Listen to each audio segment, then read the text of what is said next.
The arena footage didn't stop replaying. Every house, every clan, every underground syndicate.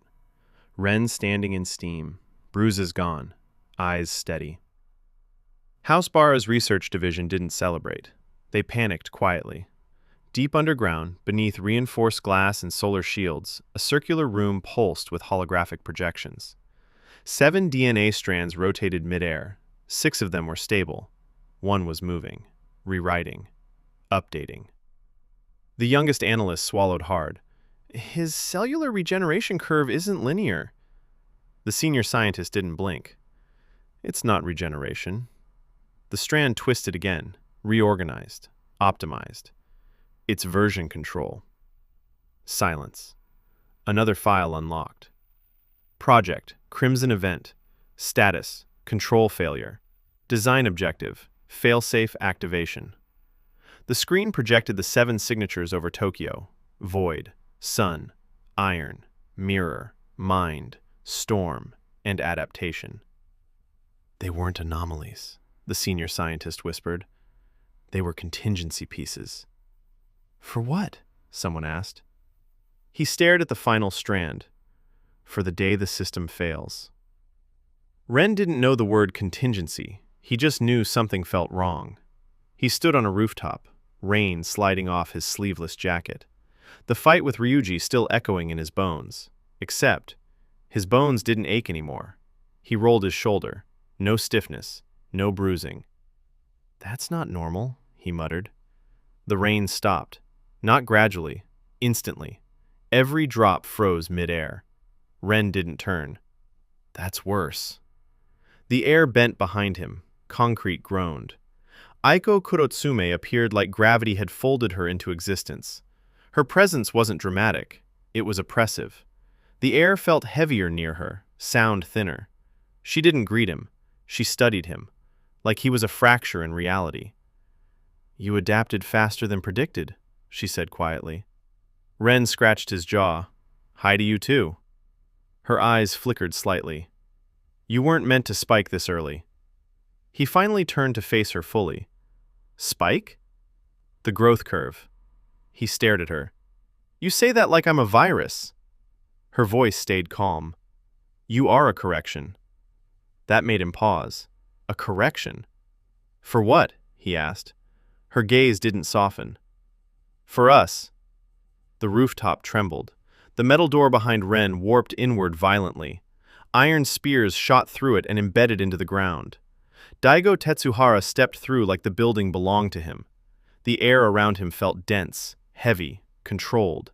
His eyes locked on Ren, then Aiko. You shouldn't be here, he said to her. Aiko didn't respond.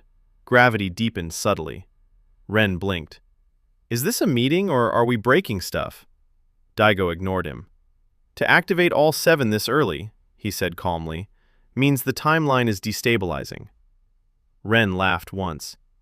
You guys keep talking like I missed orientation. Aiko finally looked at him directly. You were never supposed to survive infancy. The words hit, harder than a punch.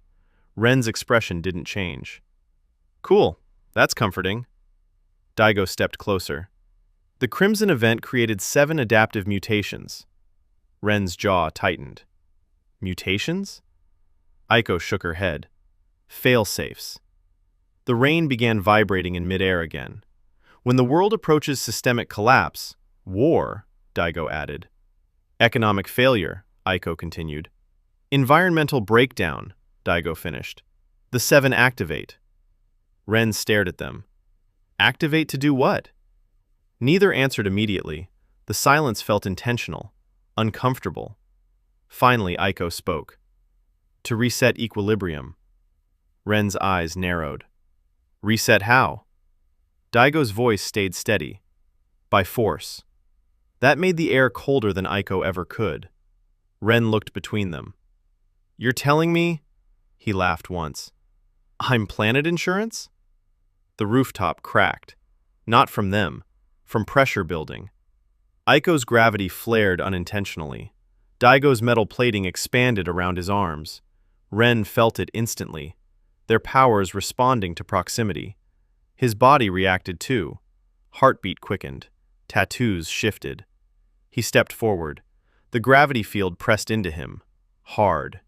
His knees bent slightly, then stabilized. His spine micro-adjusted. Muscle fibers thickened. He exhaled slowly. You're not the only ones who respond to pressure. Aiko's eyes widened a fraction. Daigo's jaw tightened.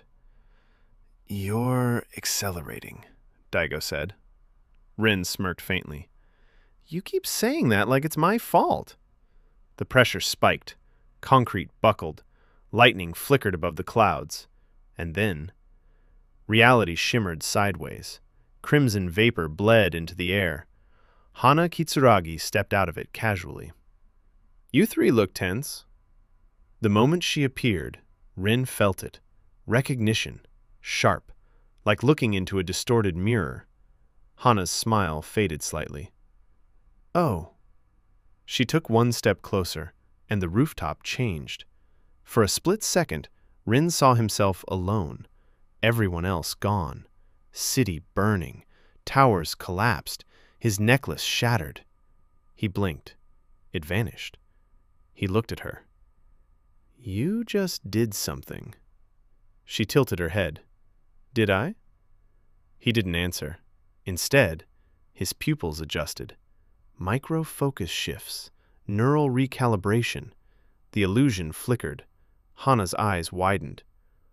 You corrected it. Rin shrugged. Guess I don't like spoilers. Aiko's gravity pulsed harder. Daigo's iron plating snapped into full armor. Hana stepped back slightly. You're not supposed to adapt to perception that fast. Rin stared at her. You're not supposed to rewrite it. For a moment, all four stood there. Void, iron, mind, adaptation. The rain resumed violently. Thunder cracked overhead. Hana's smile disappeared entirely. You're different from the rest of us, she said quietly. Aiko whispered, He isn't bounded. Daigo's voice lowered. He isn't capped. Rin blinked. Capped? Hana looked at him seriously now. The rest of us have thresholds. She tapped her chest. There's a limit. She pointed at Aiko. Gravity collapses at a point. At Daigo. Density peaks. She looked at Rin. You don't plateau. The necklace pulsed again. A sharper crack split through the blood moon crest. All three felt it, physically. Aiko staggered slightly in midair. Daigo's iron vibrated violently. Hana grabbed her temple. Rin inhaled sharply. Pain shot through his spine. Not injury. Evolution. His body tried to upgrade mid-sentence. He clenched his teeth. Okay, that part? That sucks. The pressure stabilized slowly, the rooftop barely intact. Aiko looked shaken for the first time. If he continues scaling... Daigo finished it. The failsafe won't reset. Hana's voice dropped to a whisper.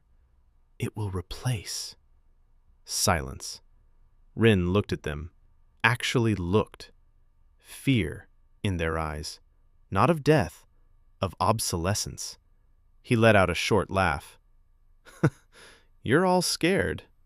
No one denied it. Rin ran a hand through his wet white hair. You built a system. He looked at the skyline. You categorized strength. He tapped his necklace lightly. And you thought you understood the ceiling. He looked back at them. Maybe I'm not the fail-safe. The lightning above intensified, storm winds circling unnaturally.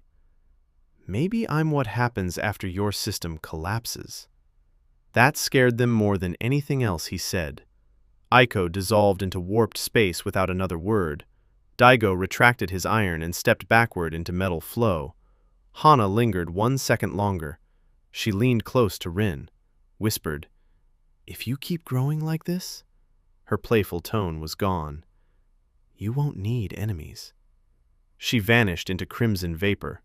Rin stood alone again, breathing steady. City flickering below. His reflection in a puddle stared back. For half a second. It didn't blink when he did. He stared at it. Don't start. The reflection blinked, normal again. Far underground, the senior scientist watched the spike graph climb past projected models. He whispered slowly, "They weren't failsafes." The graph continued rising. They were escalation triggers. The monitor turned red. Adaptation signature, unbounded trajectory. Outside, on the rooftop, Ren looked up at the storm forming above Tokyo. "If I'm the reset button," he muttered. A small smirk tugged at his mouth. "Guess they shouldn't have installed me." Thunder answered, and somewhere in the city, every oddity felt it. The growth curve wasn't rising, it was steepening.